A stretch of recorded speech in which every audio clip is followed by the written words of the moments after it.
Hey guys, welcome to The Kitchen Think, a place where we break down interesting scientific discoveries in the field of health, fitness, and medicine. And today we're continuing to talk about the COVID-19 vaccine, specifically focusing on why there are two doses of the vaccine being administered. Why not just a simple one dose? The question actually came to us from one of our viewers. He watched a couple of our other videos and came up with this interesting question that we actually want to address today.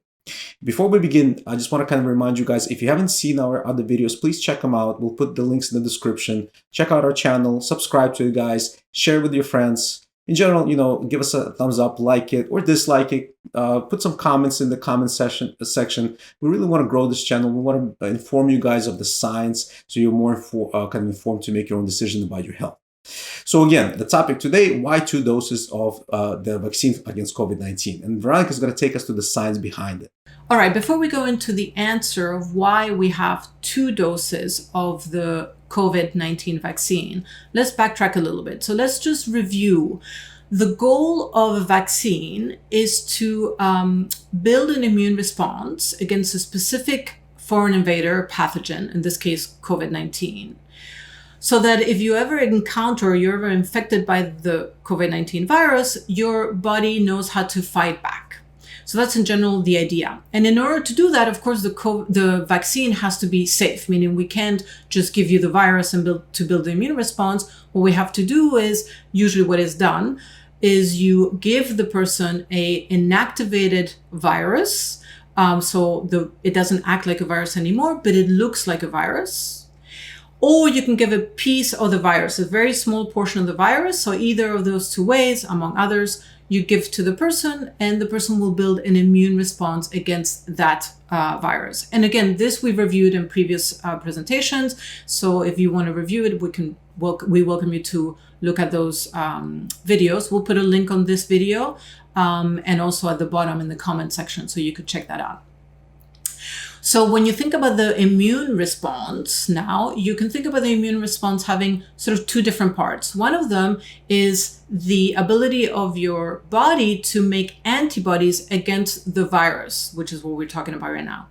The goal of the antibodies is to bind to the virus, prevent it from infecting any more cells in your body so the disease doesn't progress. And also it targets when the antibody is bound to the virus, it targets the virus for elimination. So your body sees it and gets rid of it. So that's one part of the immune response. The second part of the immune response is what we call memory cells. So memory cells is kind of descriptive already, but the goal of them is to basically remember the pathogen, remember the virus, so that if later on in your life you were to get infected by the virus, it knows already, because we were vaccinated against the virus, it knows how to fight back against the virus. So that's in general the idea with the memory cells. And again, it's a quick little review, which we covered in the previous videos. But the reason why we want to mention is because in general, the idea is you want to have the right balance between the antibody production and memory cell production in order to get a really good immune response. That's sort of in general the idea. All right, so now let's go to the answer. Why do we have two doses of the COVID-19 vaccine? Well, let me answer first with another question, which is, if you really think about trying to drive a good immune response, you can think of it logically as, well, if I give a lot of vaccine, maybe I'll get a really, really strong immune response. You get a lot of vaccine all at once. All at once, exactly. Yeah. But it turns out that it doesn't really happen. And we'll talk a little bit more about it later on. I think Yuri will take you through the reason for that part. But it turns out that a long time ago, and it was a really long time ago because it's in our cell biology books from graduate school, so it's a long time ago. But there were experiments that were done in animals, and obviously eventually was proven in humans, that if you split that one dose into two doses and give them at different intervals, so 2 doses of the vaccine, you get a much more stronger response or much better activation, stronger activation of the immune system. So that's why partly the the vaccines are basically given in a couple of doses, sometimes more, but it depends on the vaccine. And let me show you actually that experiment so that I can explain to you a little bit how that would happen. Okay, in this image, what you can see is on the y-axis, you can see the concentration of antibody that the body would be producing in response to a shot or a dose of the vaccine. So these arrows are actually pointing to the dose of the vaccine. This is the amount of antibody you're making as a measure of how good your immune response was. And this is time. So actually it's represented in days. So what you can see here is that after the first injection of the vaccine, there's an increase. It takes a little bit of time. There's an increase, about 18 days in this case, an increase of antibody production for your body. So basically, your body is responding to the vaccine by making antibodies. So you are getting an immune response. And this is about how much you're making. It doesn't really matter how much, but there's a peak at this point. And then eventually, over time, after the vaccination, the amount of antibody decreases. Interestingly, if now, after a certain amount of time, in this case, about 10 days or so, 15 days or so, you give a second dose of the vaccine. Now you not only get an increased amount of antibody, but you get a very big increase of antibody. So you can see the difference between the height of this peak and the height of the peak after the primary the initial vaccine dose. So basically what this is trying to show you is that when you give 2 doses, 1 and 2, of the vaccine, now you get a much stronger immune response, which is defined by that concentration of antibody in the blood. So this sort of answers partly why you would do 2 doses of the vaccine in the case of COVID-19, but it can also happen with other vaccines. Would you like to add anything else? Because we'll go to the next slide. In this experiment, very interestingly, right, you can see, like Veronica said, initial exposure to the vaccine over a certain amount of time, which is, like we talked about in other videos, 2 to 3 weeks, you get a maximum production of antibodies, which is good, but it's not super, super high. Over time, after the second exposure, the peak is much greater, so way more antibodies are produced, and also in a shorter time. So the second response is not only a greater response, but also a quicker response. So definitely 2 benefits in one. You have more antibody and a quicker time in relative to the first dosage. So instead of 15, 18 days, it's about 7 to 10 days or so. So definitely an advantage to 2-dose vaccination. And I guess usually this is an indicator that not only did you make antibodies, but you actually also build the T cells and B cells that we talked about in various lessons, and the memory cells, right, in general at this point. Yeah, so that actually brings us up to the next slide, which I kind of want to discuss. Let's talk a little bit about it. So if you guys remember, we talk about how the immunization process works and how, in general, immunology works. And if you guys remember, there was something we called naive cell. And this is specifically, let's talk about a naive B cell. So what is a B cell? Well, in general, a B cell is something that ultimately is going to produce an antibody. That's one of its roles. The second of its roles is to produce memory cells. And if you remember what Veronica mentioned in the beginning of this video, memory cells act as long-term memory against this disease. So if you were to encounter it much later in your life, you should have protection against it. And the antibody producing cells, otherwise known as effector cells, are the ones that actually produce the antibodies to neutralize the disease, the pathogen, once it enters your body, and deactivate it. So why is this important? Well, it's because, like Veronica mentioned also in the beginning, the balance between the two, the memory cells and the effector cells, is what is responsible kind of for the science behind the previous experiment that she showed. So let's talk a little bit about that.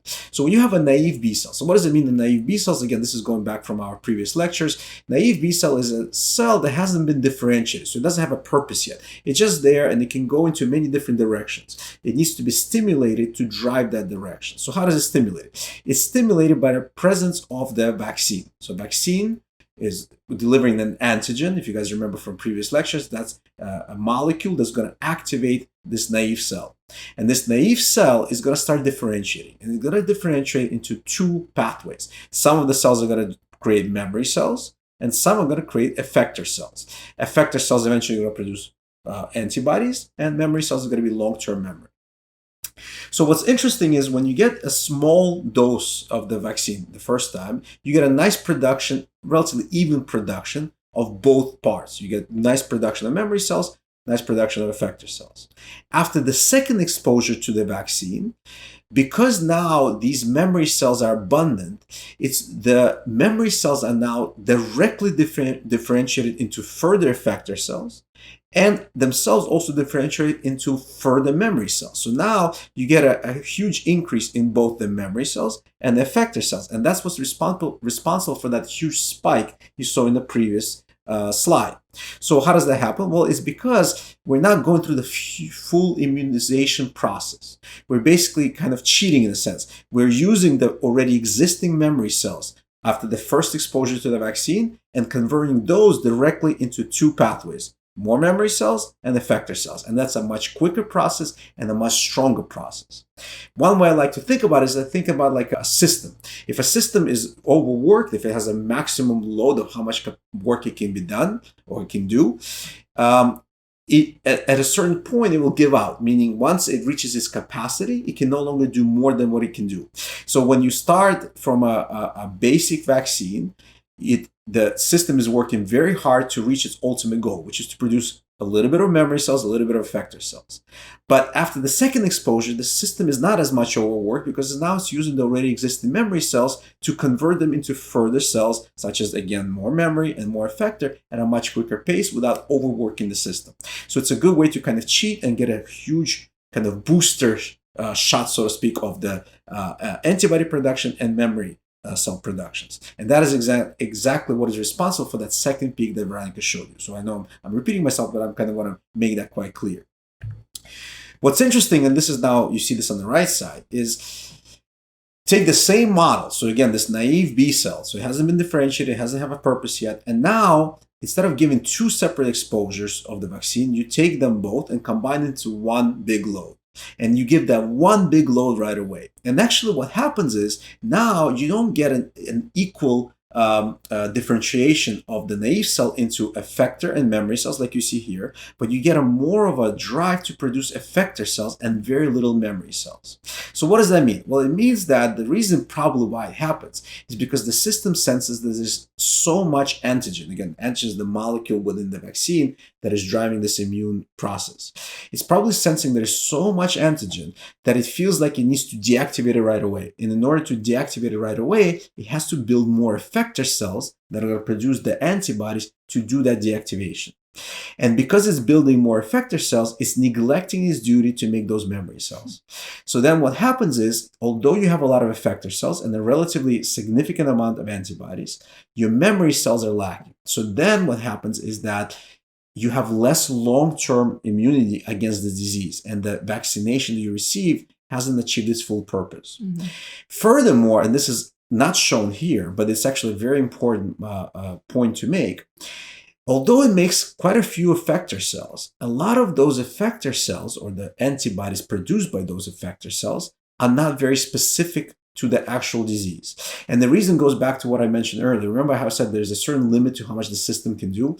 Well, I think because the system is working so hard and it's overwhelmed by the abundance of this vaccine, that it's now starting to make mistakes in its production. And then as it's making mistakes in its production, the effector cells and the antibodies produced by them are not so specific.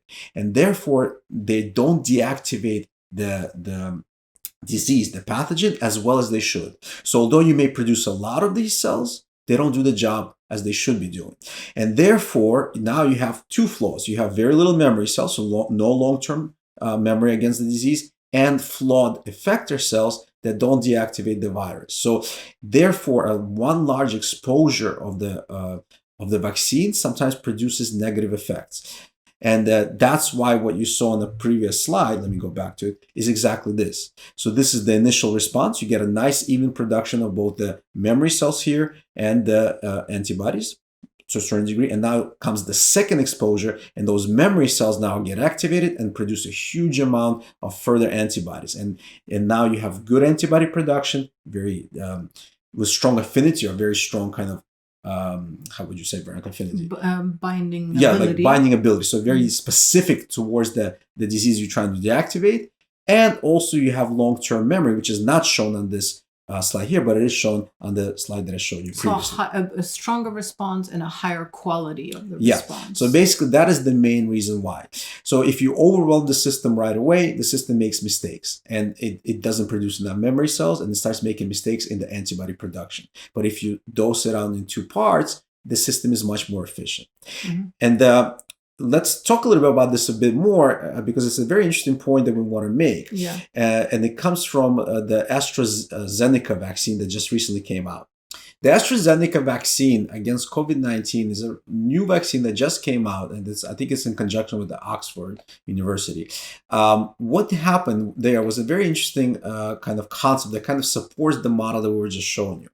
So during their trials of their vaccine, they made a small mistake, and they administered different doses of to different patients. So what happened was the following. Originally, they planned to do 2 doses at a specific dosage of each. So X amount this time and X amount 28 days later, I think. But what happened is, in some patients, they gave half the amount of the dosage on the first time and full amount on the second. And other patients received 2 full amounts as originally planned. And what they actually found is very, very interesting. They found that in patients that received 2 full amounts as they originally planned, the vaccine was about 62% successful. So successful, but not great numbers. However, what they found out that in the patients that received the half dose at the first dose and the full dose at the second, the vaccine was over 95% successful. So all of a sudden, giving a smaller dose in the first time produced greater overall immunity against the disease. And although they made a mistake, it was a good mistake to make because now they know that they don't need so much dose to stimulate the response. And again, that just supports the point that sometimes if you overwork the system off the bat too much, the system doesn't produce well and it makes mistakes. And we just talked about this. And this supports the idea that, too much of a vaccine at once starts making flaws within the production of the antibodies, not enough memory cells, and overall the person is not well as immunized as if it were given 2 smaller amounts. So of course, this brings up actually another question is, well, how do people, kind of immunologists, know how much dosage to give in general? Do you have an answer for that, Veronica? In general, like anything, they test it, right? So they usually use in animal models, they'll do what we call dose escalation, so different amounts of the vaccine in the time that they decided, and sort of they extrapolate or they decide what dose and what we call schedule of the vaccine they're going to use, and based on the animal models, they sort of translate that into humans using obviously scientific formulas that have been used all the time for these type of studies. So that's in general how it's done. So each vaccine is a little bit different, although they do everything similarly. Each vaccine, or the goal of the vaccine, is all the same. Each vaccine is a little bit different. How much you give, how much you don't give, what the schedule is. You wait 20 days or 28 days or 21 days, or in some of them also need booster shots later on in your life, which we can talk about in some other video. So that's in general how it's done. Interesting. And of course, one other thing to consider here, some vaccines are only given as 1 dose. And the perfect example is the flu shot, right? The flu shot is a seasonal vaccine.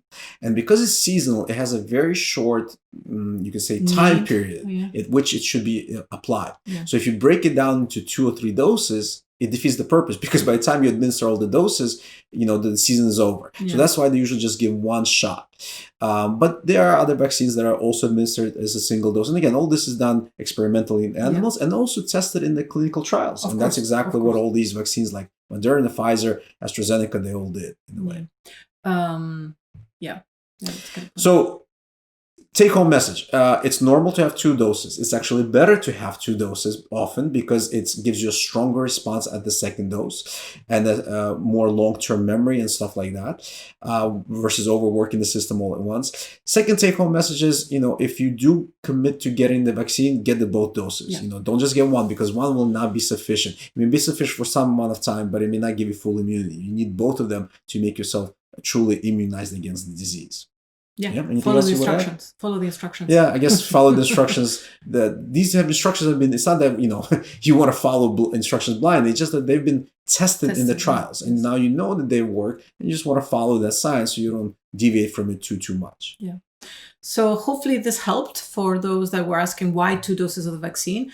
But again, if you have any additional questions, we love getting questions because we sort of can tell what the need is and how we can help you. Again, the goal with all these videos is to help you understand better, like Yuri said earlier in this video, so you can make better decisions about your health. So that's what we're here for. And hopefully you're enjoying all these videos.